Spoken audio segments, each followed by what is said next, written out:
오늘 여러분 너무나 잘 아는 말씀을 함께 좀 나누려고 합니다. 뱀같이 지혜롭고 비둘기같이 순전하라라는 말씀입니다.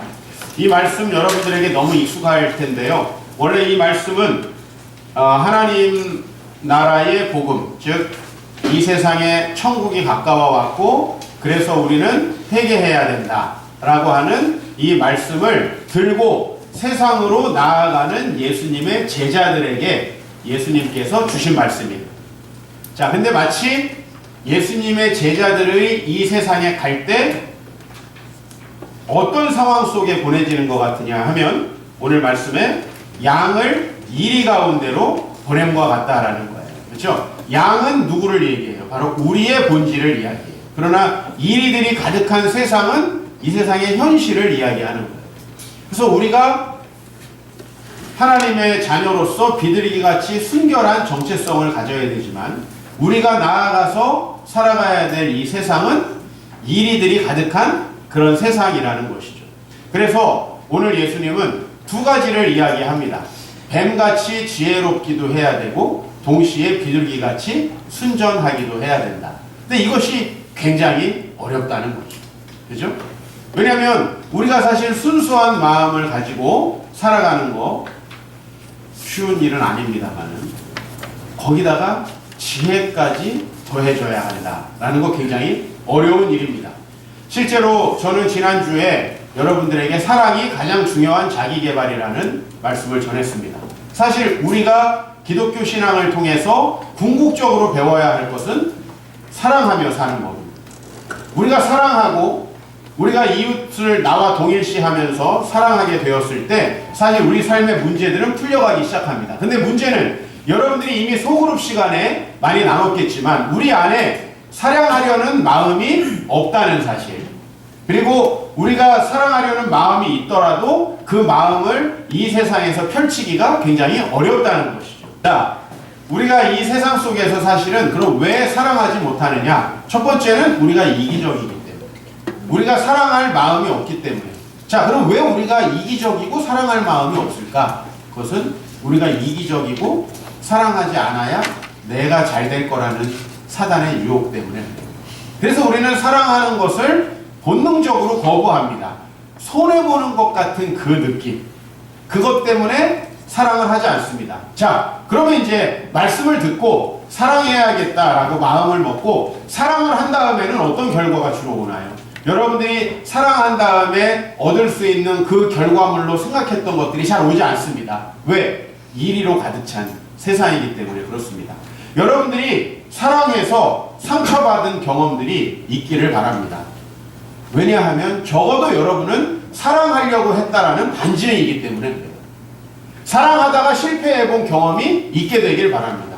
그것이 바로 교회의 형제를 내가 정말 성심껏 도와봤다든지 아니면 정말 내가 이성적으로 나와 결혼할 사람을 순수히 사랑해봤던지 아니면 내가 직장과 이 사회에서 만나는 관계들에 정말 헌신했던지 그 어떤 것이든 좋습니다. 여러분들이 사랑했다면 아마 상처받았을 것입니다. 제가 지난주에 저의 경험도 나누었습니다. 그리고 사실 너무나 많은 목사님들이 성도님들께 상처받고 있어요. 물론 여기서의 목사님들은 다 저와 함께 있는 작은 교회 목사님들입니다.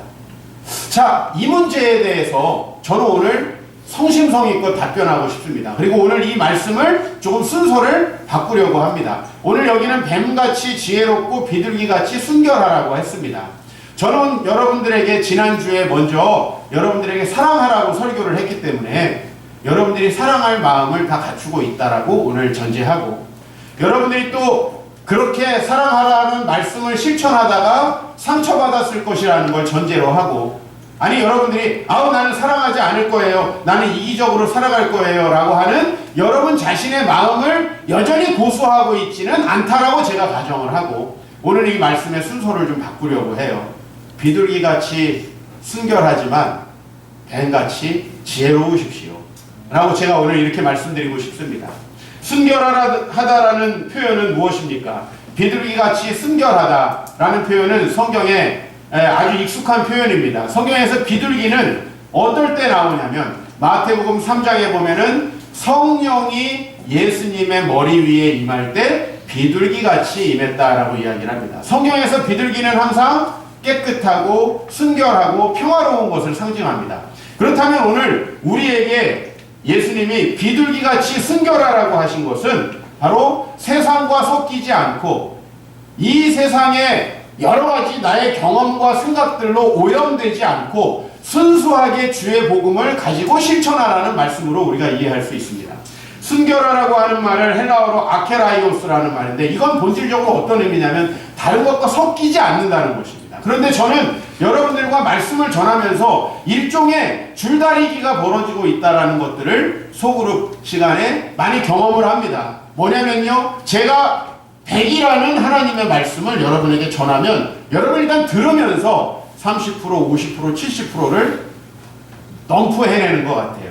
왜? 여러분의 경험과 맞지 않고 여러분의 생각과 맞지 않고 제가 좀 비현실적인 이야기를 하는 것 같으면 그것은 내 현실에는 불가능하다. 목사님 말씀이 맞기는 하지만 그것을 실천해보면 이러이러한 어려움들이 따르더라 라고 여러분 마음속에 이미 답변하고 계신다는 거예요. 그건 순결하지 못한 겁니다. 예수님은 우리에게 하나님의 말씀을 100% 순수하게 다른 어떤 것과 섞지 말고 라는 거예요. 하나님의 말씀을 전하는데 순결해야죠. 제가 네. 하나님 목회를 하다 보면 말씀 준비할 시간이 없습니다. 이렇게 얘기하는 순간부터 저는 하나님의 말씀을 덜어내기 시작합니다.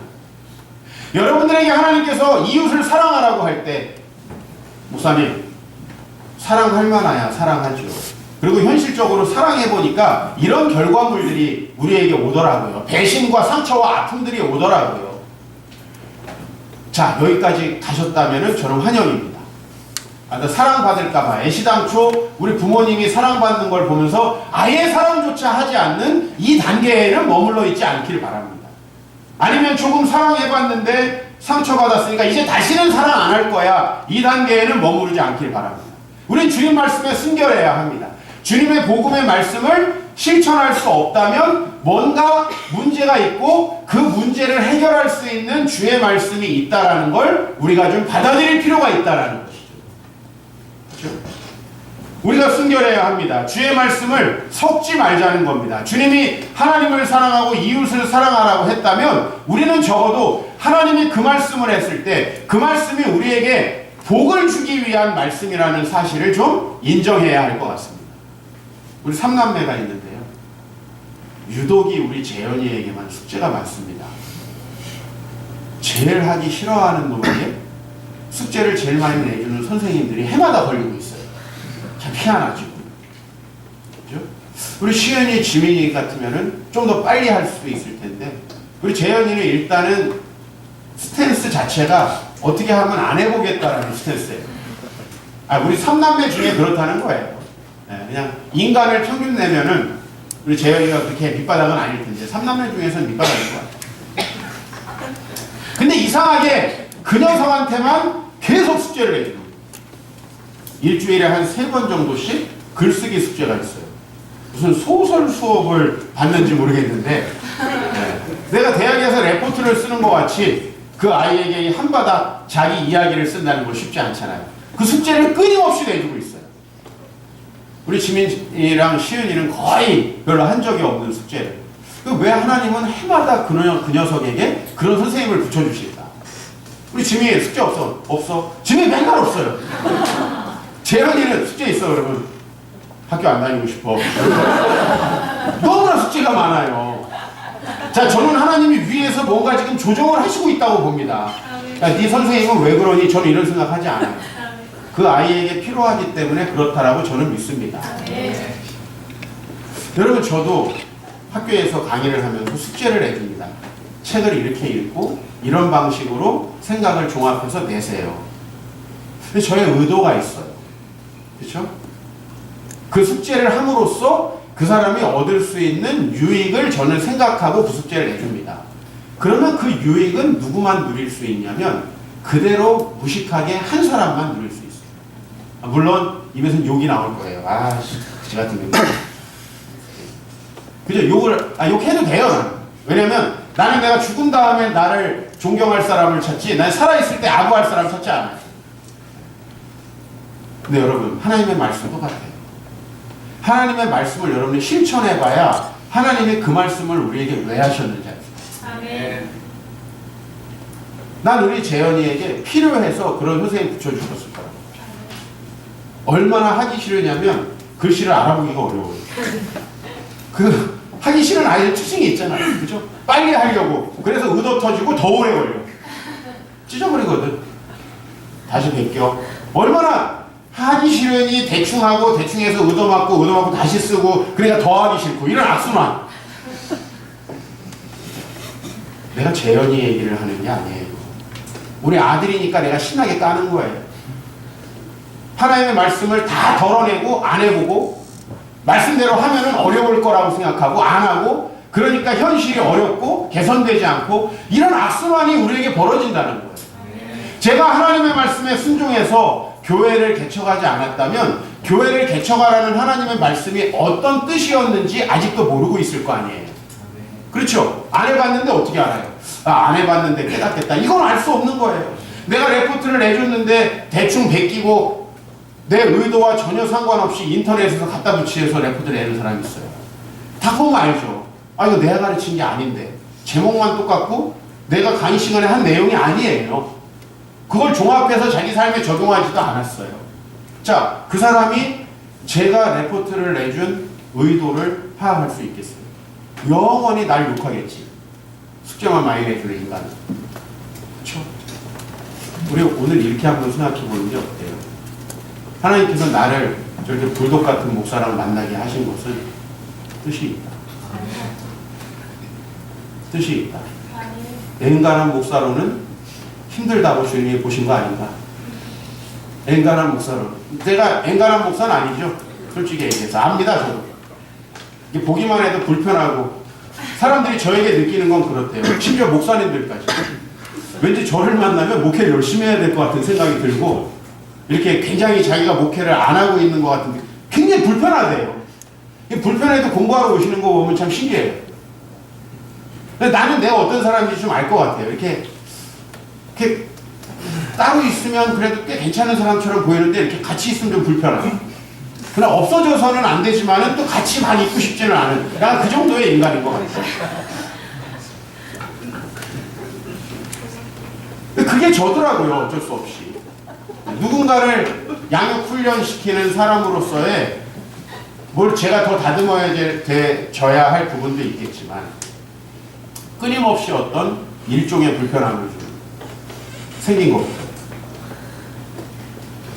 그러나 우리 순결해야 되겠죠. 자, 순결하다고 우리가 가정을 했을 때 하나님이 그 다음에 우리에게 주시는 말씀은 뱀같이 지혜로워야 한다는 것입니다. 창세기 3장 1절에 보면 하나님이 지으신 들짐승 중에 뱀이 가장 간교하다고 그랬는데 여기 간교하다라는 번역은 이 본문에 맞게 부정적으로 된 번역이에요. 그러니까 원래 이거는 그냥 지혜롭다는 말이에요.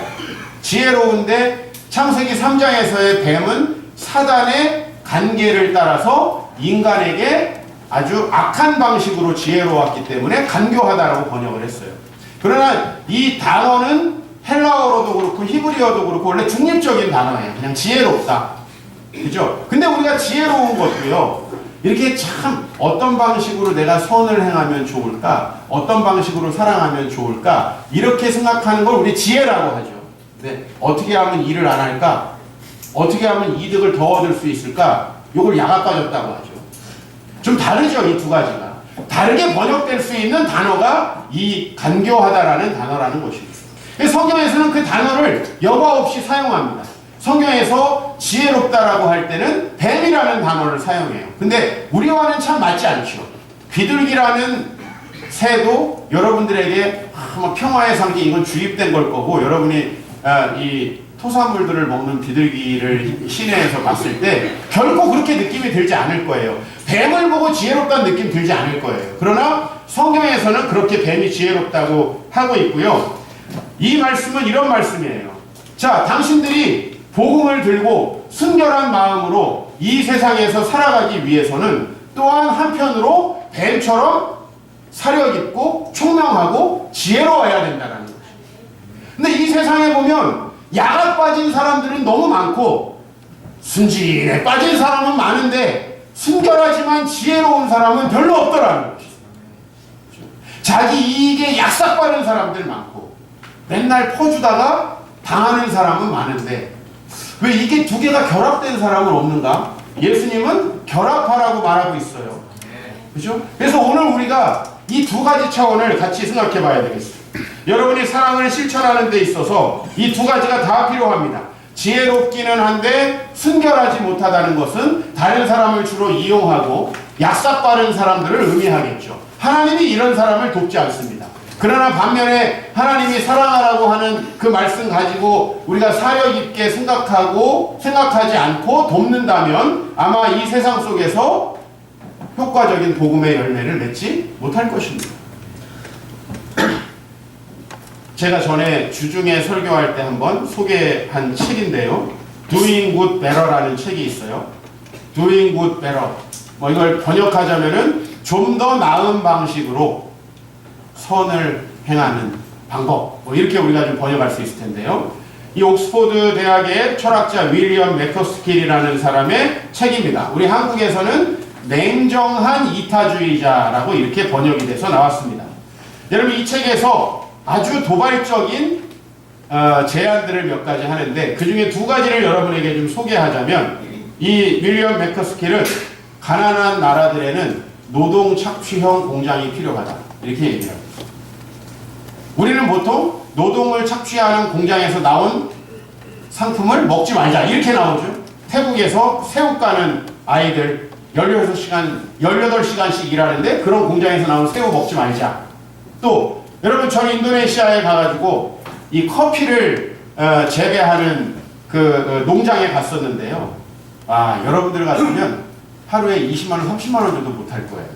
정말 딱 골리앗처럼 눈만 내놓고 모기가 너무 많아요. 습하고 모기가 많아서 딱 눈만 내놓고 그냥 온몸을 덮었는데 얼마나 덥고 습해요. 근데 거기 커피 농장 그 밑에를 기어다니면서 커피를 줍고 따고 그걸 해야 되는데 참 힘든 일이에요. 얼마 받냐 그랬더니 1불 받는데요.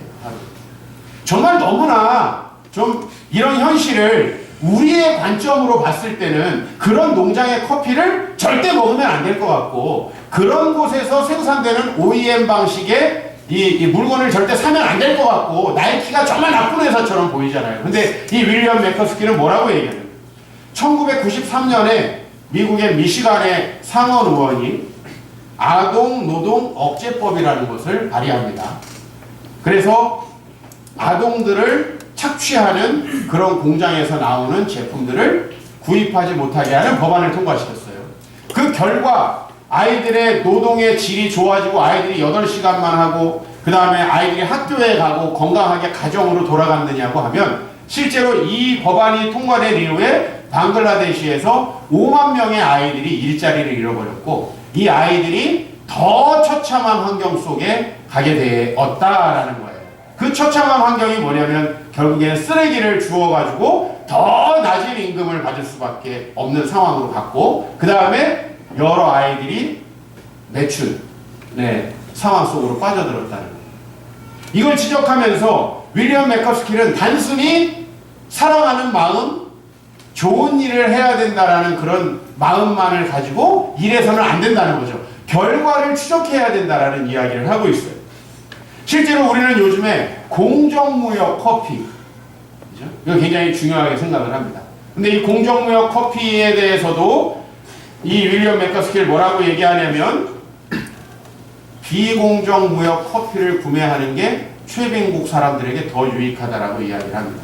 그 이유는 뭐냐면 이 공정무역 인증마크를 얻으려면 상당히 까다로운 조건들이 있어야 됩니다. 그래서 이 공정무역 인증마크를 받은 회사들이나 농장은 대체로 개발도상국 정도 이상의 시스템을 갖춘 곳에서만 가능하다는 거예요.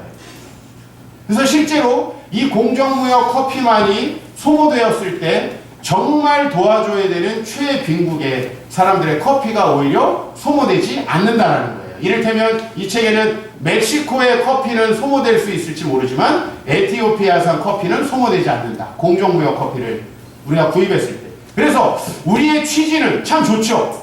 공정무역 커피 왠지 한 잔 더 사주고 싶고, 여러분 그런 콩을 구매하고 싶지만 실제로 그것이 그 가난한 나라에는 도움이 되지 않는다는 예를 들고 있어요.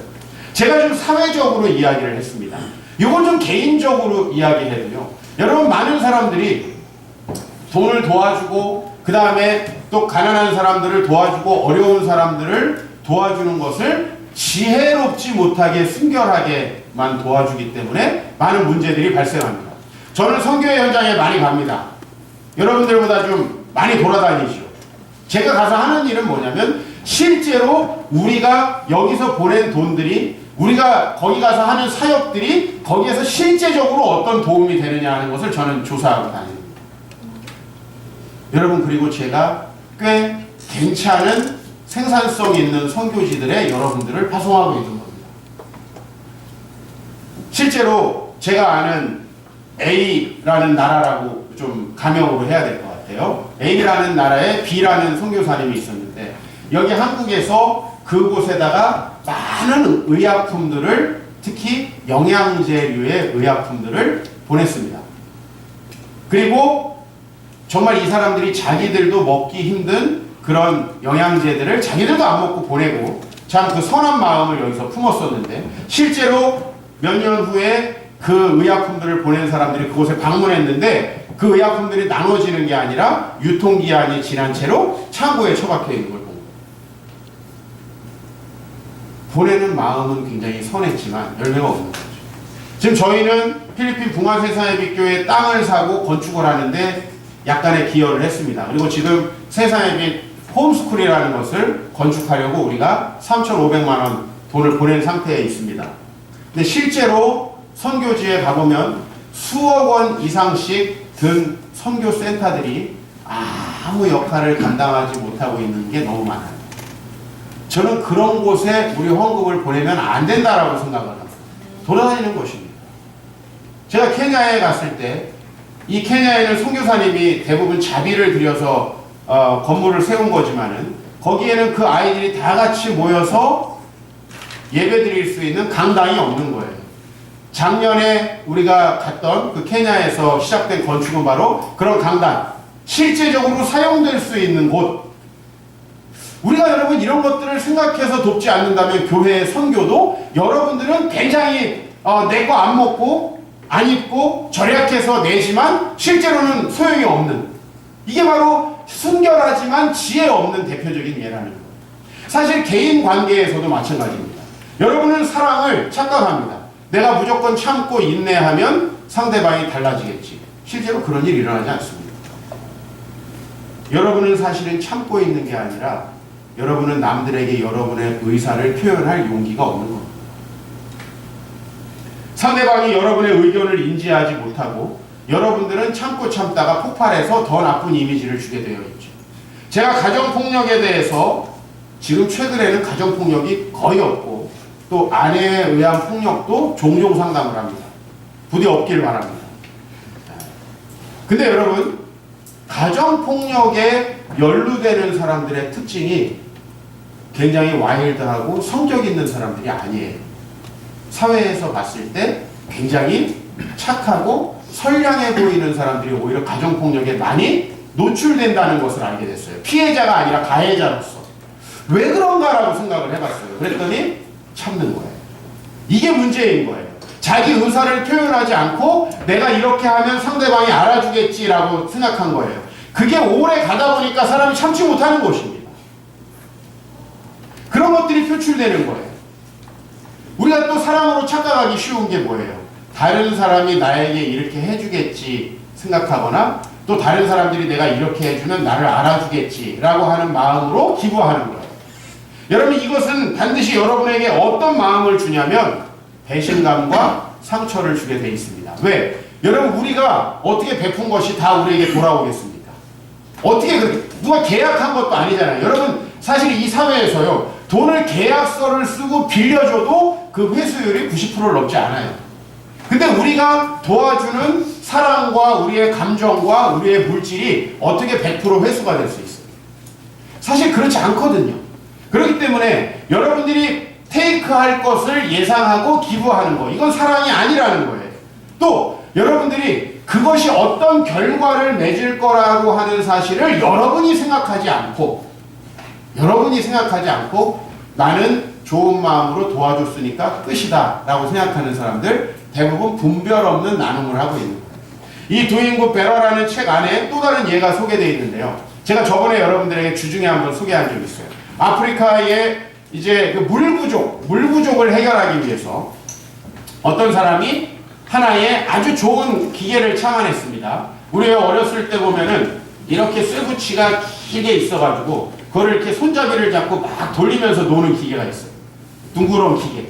그거를 만들어 놓고 애들이 그거를 막 돌리면 자동으로 물이 이렇게 나오는 기계. 근데 여러분 아시다시피 재미와 효과를 동시에 보려니까 이 기계 하나가 엄청 비싸요. 그냥 물 푸는 기계가 한 200만 원이라고 하면 이건 2천만 원 드는 거예요. 근데 이것을 어떤 사람이 고안을 해가지고 사람들에게 펀딩을 했어요. 아, 이거는 아프리카 아이들에게 뭐와 뭐를 동시에 줘요. 이거는 놀이터를 제공하면서 재미와 그리고 물을 동시에 주는 거예요. 너무나 좋을 거라고 생각하고 여기에 아주 굉장히 많은 돈이 모였습니다. 결과 이건 실패했어요. 그 돈이 다 공중으로 날아갔어요. 유명한 정치인들도 자기 이름 한번 걸어보려고 이 프로젝트에 펀딩에 참여를 했어요. 왜냐하면 재미가 없는 거예요. 아주 단순한 거예요. 재미가 없으니 애들이 안 돌리는 거예요. 물이 나오게 하려면 어른들이 이걸 돌려야 되는 거예요. 아주 간단한 거죠. 이게 진짜 재미있는지, 이게 진짜 아이들에게 효과가 있는지에 대해서 검토가 안 된 거예요. 그리고 야, 그냥 우리가 물 펌프를 사다 주자. 이거보다 얼마나 좋은 아이디어예요. 이 아이디어에 대한 검토가 없이 수많은 돈이 공중분해돼가지고 나중에 이제 물도 안 나오고 고철로 방치돼요. 그래서 오히려 흉물이 되는 이런 결과를 초래했어요. 사실요, 사랑에는 지혜가 필요합니다. 우리가 이웃을 사랑하는 순결함에 우리의 지혜가 더해져야 합니다. 사실 여러분, 사랑 안 하려고 하는 마음들 다 사랑해도 별 소용 없기 때문에 나오는 거예요. 저도 소용없는 짓 엄청 싫어하는 사람이에요. 저는 여러분에게 제가 전화를 해서 그게 여러분에게 도움이 돼야 전화하지, 여러분이 저의 전화를 안 좋아하는 것 같으면 저는 죽을 때까지 전화를 안 합니다. 왜? 내가 전화하는 행위가 나에게는 노력인데 그것이 상대방에게 유익이 돼야지 이것은 매칭이 되는 거예요. 내가 전화하는 걸 상대방이 불쾌하게 여긴다. 그럼 전화할 필요가 없잖아요. 그죠? 내가 어떤 돈을 남들에게 기부한다고 생각해봐요. 그러면 그것이 아이들이 정말 공부하고 그 아이의 미래를 키워내는데 도움이 돼서 그 아이들에게 실제로 결과물이 나와야 되잖아요. 우리가 필리핀에서 그런 것들을 보고 있잖아요. 이 아이들에게 우리가 등록금을 대줬을 때 그 아이들이 정말 하나님 앞에서 신앙이 성장해가지고 여러분 그 아이들이 지금 그 교회를 11조로 지탱하는 성도들이 됐어요. 여러분 필리핀에 30만원 40만원 받아가지고 그걸로 그 1,000원짜리 밥 하나 먹기 힘든 사람들이 3만원 4만원 11조 낸다는 거 정말 어려운 일이에요. 근데 지금 현재 이제 그 교회에서 졸업해가지고 받은 아이들 중에 물론 일부는 그 교회를 떠났어요. 다 혜택을 받고 일부는 그것 때문에 선교사님 내역을 상처를 많이 받았어요.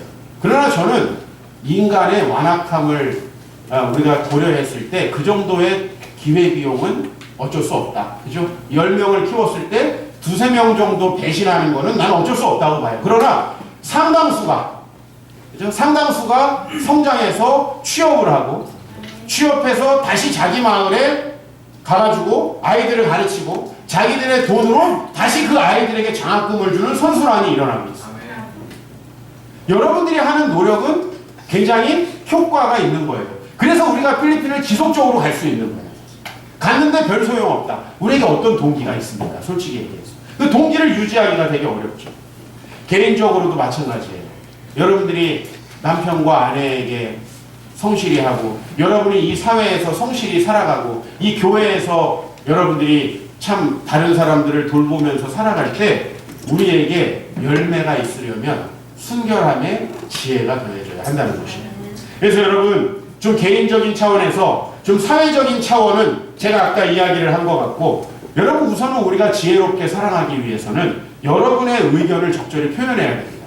저는 요즘에 나오는 TV 광고 중에 하나 그 어떤 그 걸그룹 자매인 것 같은데 막 망사 스타킹을 신고 막 야구 방망이를 들고 와서 다방인가 직방인가 뭐 하여튼 무슨 저 부동산 광고인데 방에 대해서 나쁜 얘기하는 거 들어봤어? 그러면서 막 무슨 뭐 패려고 하는 이런 정확히 내가 그 문구를 잘 기억을 못하겠는데 그 광고가 참 생각이 나요. 여러분 관계약하려고 할 때 누가 나쁘다고 합니까? 부동산에서. 그럼 여러분들은 아유 이거 부동산 아줌마가 나쁘구나 이렇게 생각하죠. 아니에요. 나쁜 얘기는 여러분들이 생각해야 돼요. 누가 그 얘기를 해주겠어요? 이를테면 여러분 다 속고 결혼하셨잖아요.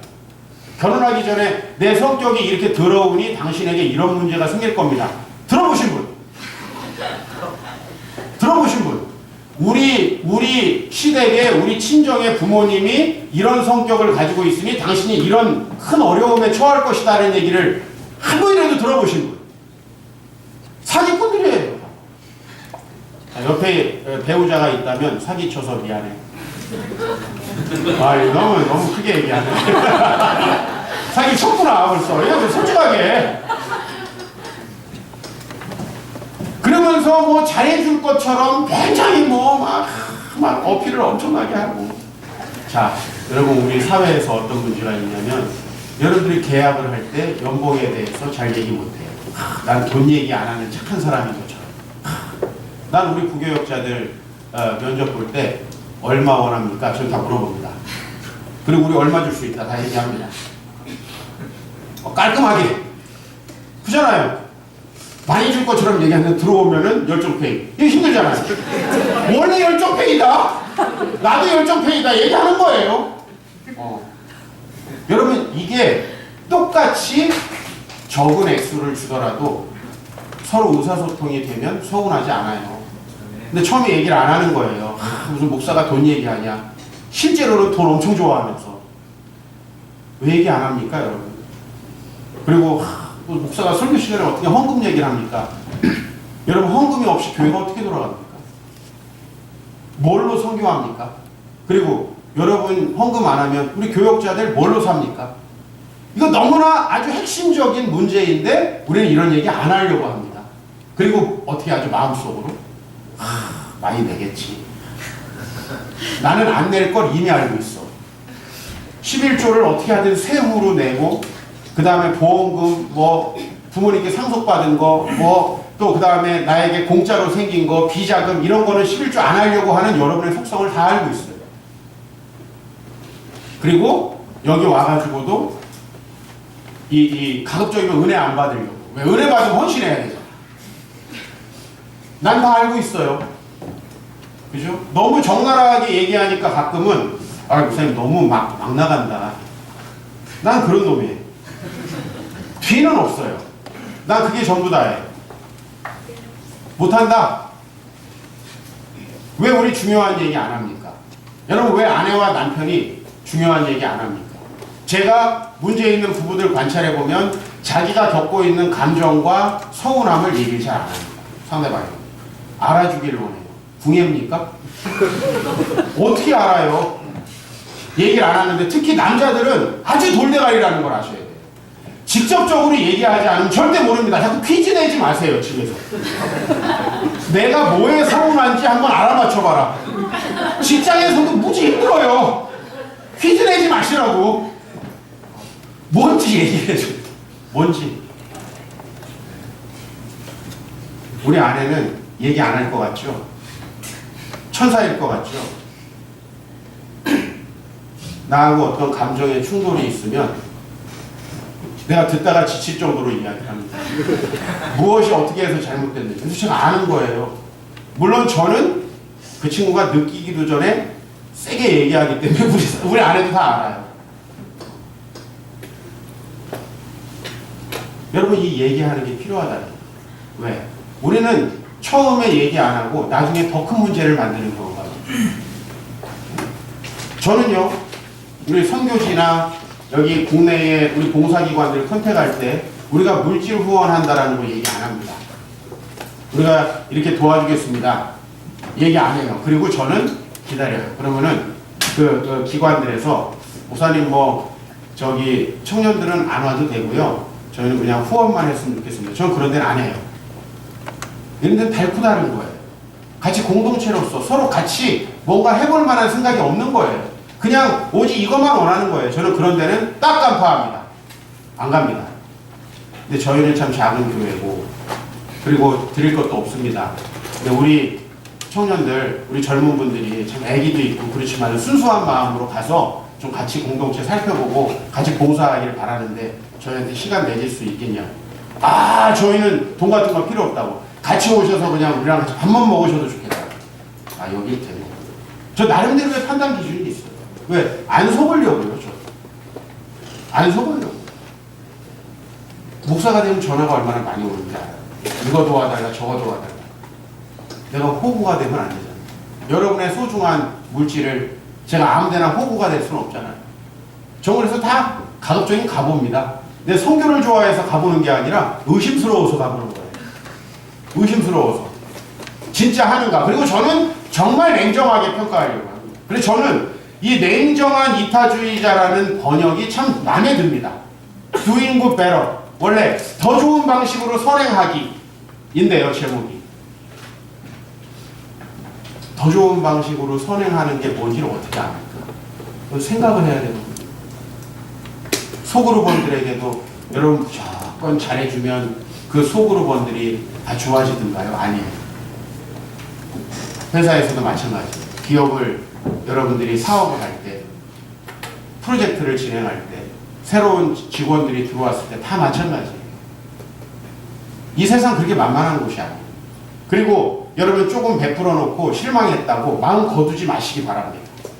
그리고 여러분 받을 것을 기대하지 말고 주세요. 좋은 방법이 뭐냐면 여러분들에게 무리가 되고 이걸 준 다음에 이 정도 준 거에는 기대할 것 같다고 하면 주지 마세요. 여러분 아직 그런 거 줄 자격이 없는 거예요. 내가 이렇게 주고도 나는 이거 기대하지 않을 수 있다라고 신앙이 성장했을 때 주세요. 괜히 덮어놓고 하루 설교 듣고 하루 감동해가지고 이런 건 아닙니다. 여러분들이 효과를 고려해서 줘야 돼요. 영국의 와튼 스쿨 심리학 교수인 애덤 그랜트라고 하는 사람이 있는데요.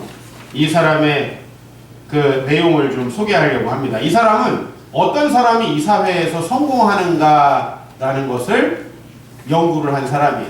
근데 모든 성공한 사람들에게 세 가지의 공통점이 있다는 걸 발견해요. 첫 번째는 그 사람이 열심히 자기의 달란트를 갈고 닦아서 능력이 있다. 두 번째는 그 사람에게 뭔가를 성취하려는 동기가 항상 충만하다. 세 번째는 그 사람에게 그렇게 성취할 수 있는 기회가 주어졌다. 이 세 가지. 능력, 성취 동기, 기회. 이것들이 그 사람들에게 있었다는 거예요. 그런데 이 사람이 다른 것들을 연구를 하다가 하나, 사람의 이 세 가지가 있어도 성공하지 못하는 사람, 이 세 가지가 있어도 성공하는 사람이 또 나눠지더라는 거예요. 어디에서 그런 차이가 발생을 할까 하는데 이 사람이 발견한 것은 타인과의 상호관계, 다른 사람들과의 이 상호관계 속에서 사람이 성공하느냐 실패하느냐가 또 아주 크게 나눠지더라고 하는 그 변수를 발견하게 된 거죠. 그래서 사람은 다른 사람을 만나면 아주 본능적으로, 예를 들면 제가 여러분 딱 만나요. 세 가지 유형의 사람이 있다는 거예요. 이를테면 내가 저 사람을 통해서 뭘 뽑아먹을까?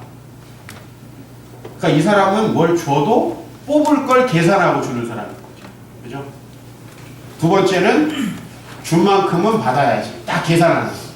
이런 사람들은 주로 어떻게 해요? 축의금 얼마 냈는지 다 가지고 다니면서 이제 얘 3만 원 냈네, 3만 원 냈네. 이런 사람이에요. 정확히 손해를 절대 안 보려고 하는 사람. 그러나 또 큰 기대를 안 해. 매처라고 해요. 매처. 그리고 한 종류의 사람은 대가 없이 기대 없이 그래도 어려운 사람을 베풀려고 하는 종류의 사람이에요. 그럼 여러분 이 사회에서 가장 밑바닥을 누가 형성할 것 같아요? 자, 테이커가 있고 매처가 있고 기버가 있어요. 누가 밑바닥을 형성하겠습니까? 당연히 기버가 밑바닥을 형성하고 있었습니다. 아주 다수의 기버가 밑바닥을 형성하고 있었어요. 그러면 우리가 생각할 때 제일 위에는 누가 있어야 돼요? 테이커, 저 사람에게 조금 주고 많이 뽑아내려고 하는 사람이 위에 있을 것 같지만 그것도 아니더라는 거예요.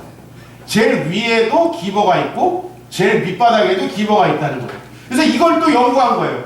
왜 이런 결과가 왔을까 보면서 이 사람들이 똑같이 기버인데 다른 사람에게 주는 방식에 따라서 밑바닥과 상층이 결정된다는 거예요. 기버는 대체로 중간은 없고 밑바닥이거나 아주 탑 리더들이 주로 기버의 성향을 갖고 있더라는 것입니다. 자, 그럼 밑바닥의 기버의 특징은 뭐냐? 주는데 효과가 없어. 그 사람 주위에는 그 사람을 이용하려는 사람들이 많다라는 것을 알게 됐어요. 그런데 이 꼭대기에 있는 기버들, 아주 사회의 상층부에 자기의 분야에서 성공한 기버들을 보니까 당하지 않고 주더라는 거예요. 여러분, 안 당하려고 안 주는 사람은 많아요. 이제 이건 순결함은 포기하고 지혜 쪽을 택한 사람이죠. 그 다음에 지혜 없이 주는 사람. 그래서 주다가 맨날 당하고 상처 입고 이런 사람들. 그럼 많아요, 우리 주위에. 그러나 어떻게 당하지 않고 줄 수 있느냐? 왜? 실제로 우리 주변에 보면 테이커도 있고 매처도 있고 기버도 있어요. 근데 그 중에서는 자기의 상황과 형편이 어렵기 때문에 매처나 기버 정도의 사람인데도 불구하고 도움을 받아야 되는 사람들이 있어요. 그죠? 그 상황이 당장 지금 어렵기 때문에. 자, 이 꼭대기의 기버들은 그걸 분간해내더라고요. 그래서 이 내용을 보면은 자신의 이익만을 챙기려는 사람들을 한번 돕고 평가해보는 거예요. 이 탑 기버들. 자, 그래서 이제 한번 도와봤어요. 근데 저 사람이 정말 어떤 의도로 나에게 접근하고 나의 도움을 어떻게 활용하는가에 대해서 보는 거죠. 이를테면 우리가 장학금을 준다면 우리는 어떤 사람에게 장학금을 줘야 장기적으로 우리가 장학사업을 할 수 있겠어요. 그 장학금을 줘서 정말 사회에 이바지하고 기여할 사람들을 줘야 되겠죠. 어떤 선교지를 도와야 우리가 장기적으로 선교할 수 있겠어요. 정말 그 선교의 자원들을 잘 활용해서 사역이 풍성해지는 데를 도와야 되겠죠. 여러분, 이건 너무 당연한 거잖아요.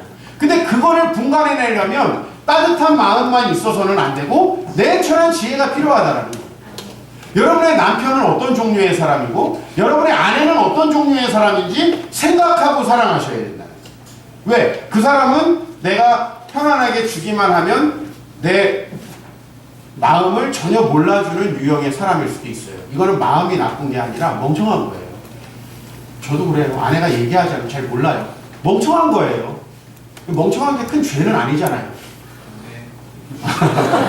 그렇죠? 아니, 잘 모르겠는데 어떡합니까? 그러면 잘 모르겠는 사람에게는 어떻게 해야 되죠? 그 사람의 의도를 파악해 볼 필요가 있어요. 저 사람이 아는데도 이용을 하는 사람이다. 여러분, 그 사람과는 그 다음에 무조건 주는 것을 중단해야 해요. 왜? 그걸 이용할 수 있기 때문에. 그러나 그 사람이 모른다. 의사소통이 필요하다라는 사실이죠.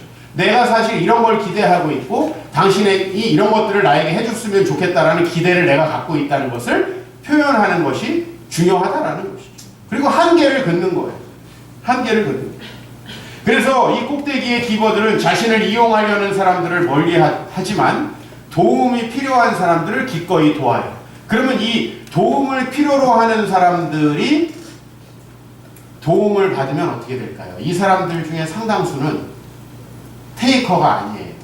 도움이 정말 필요했던 사람이에요. 자기들이 도와줄 수 있는 상황이 되면 생각지도 않은 일들로 나의 삶을 유익하게 합니다. 저는 인생을 많이 산 사람은 아니에요. 제가 20대 중반 정도부터 나름대로 도와주고 살려고 노력을 했던 것 같아요. 무지 이기적인 사람인데 내가 주님 말씀 때문에 어쩔 수 없이. 그런데요, 제 삶에 몇 가지 분기점들이 있었어요. 첫 번째는 저희 아버지가 돌아가시는 시점이에요. 제가 참 인생의 힘든 시점이었어요. 두 번째는 제가 또 교회를 개척하는 시점이에요.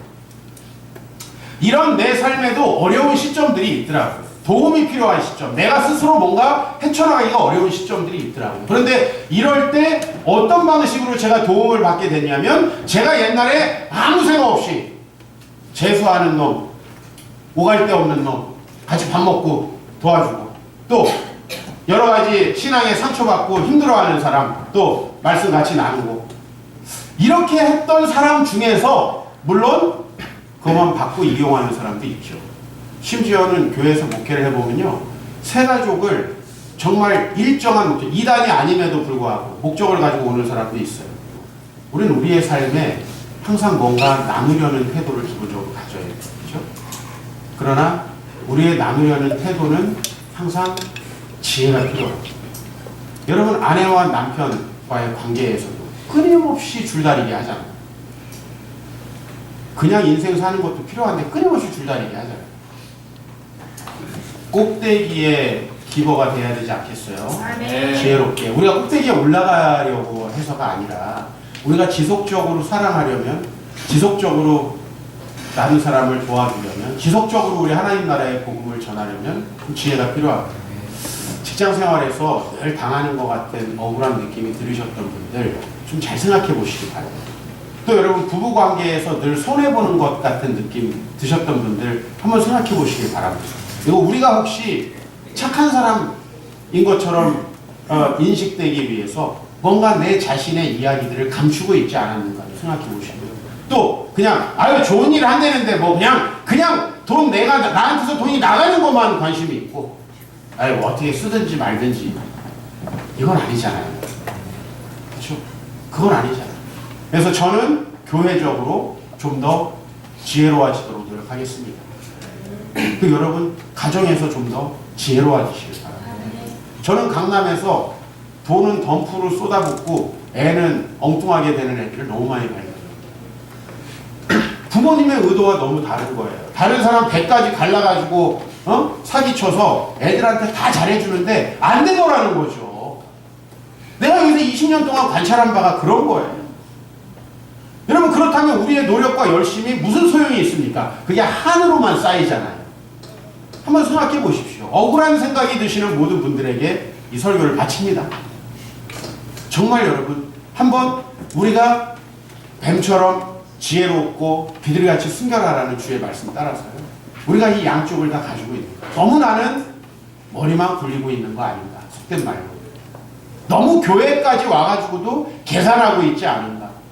다른 사람에게 나눠주고 내가 내 물질을 주님 앞에 드리기보다는 너무 여기까지 와서 계산하고 있는 분들이 있다면 그쪽으로 좀 우리가 새롭게 생각해 보셨으면 좋겠고요. 나는 참 헌신적이고 수고하고 열심히 노력하고 다른 사람들을 돕는데 이상하게 효과와 열매들이 없는 것 같다라고 생각했습니다. 내가 우리 아내에게 헌신하는 만큼 아내가 몰라주고, 내가 남편에게 헌신하는 만큼 자녀에게 헌신하는 만큼 내 아내와 자녀들이 날 몰라준다라고 생각이 들고, 혹은 직장에서나 사회에서 그런 것들이 반복될 때 단순히 다른 사람들을 욕하기 전에 내가 테이커들을 잘 못 구별하지 않았는가. 한번 여러 가지 생각들을 좀 할 필요가 있을 것 같습니다. 너무 짧은 시간에 많은 이야기 드렸습니다. 그러나 오늘의 말씀은 심플합니다. 지혜와 순결, 우리 안에 있기를 바라고, 이것도 또한 상당한 훈련이 필요하다라고 여겨집니다. 여러분 모두가 현명한 기버들 되시기 바랍니다. 하나님의 말씀을 순종하면서도 행복을 누리시는 여러분 되시길 바랍니다.